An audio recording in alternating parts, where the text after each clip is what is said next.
you mentioned that there are some other kind of options that they may have, and I noticed that there's something like a change in the waiver and the process for getting other types of student loan forgiveness.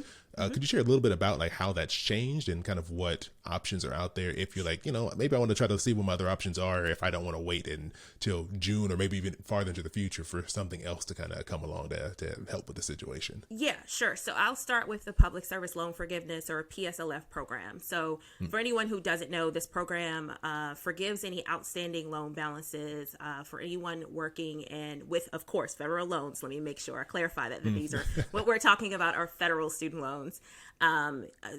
This program cancels all student loan balances for people who are working in public service or other not-for-profit organizations for 10 years, basically the equivalent of 120 payments. And there are a few other criteria that must be met in order for this forgiveness to be, in order for anyone to achieve this forgiveness.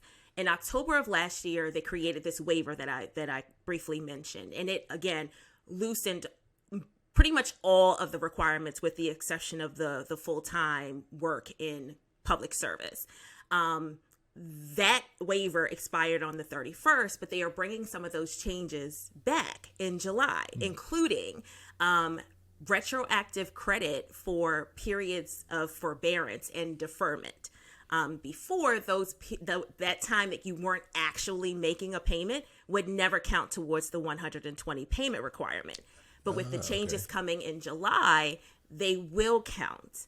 Not to mention, there was this criteria that you had to make your minimum payment within 15 days of the due date, and it had to be the minimum. So no lump sum payment would count, no partial payment would count. They're also changing the rules around those two things in July so that people have another opportunity to get closer to public service loan forgiveness. The other forgiveness program is called the income-driven repayment forgiveness. It's income-driven is a type of repayment plan. There are actually like 14 repayment plans, which is absolutely insane. That's ridiculous. It is, but it's one of the repayment plans that are available for federal student loans.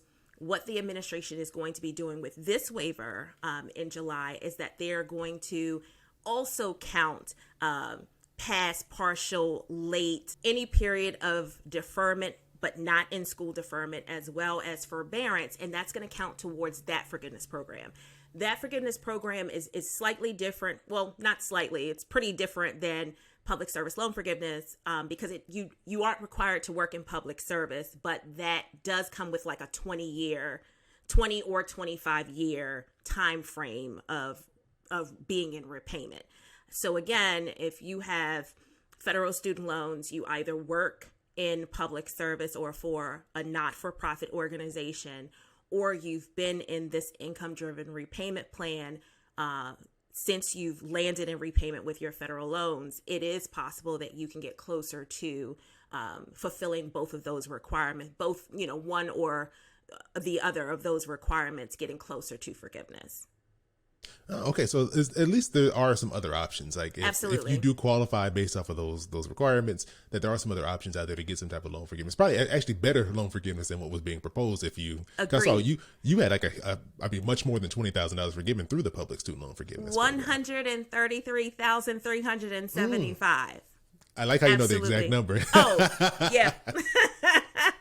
It was a significant amount of money, and I unfortunately, the way the student lending and student loan system is kind of set up, the interest is a big problem for a lot of people. The interest, it does compound, but not like your savings, right? It's in reverse. Yeah. That type of compound interest or capitalization works against you. And it's why a lot of people owe more, including me, owed way more, now than they originally took out, unfortunately.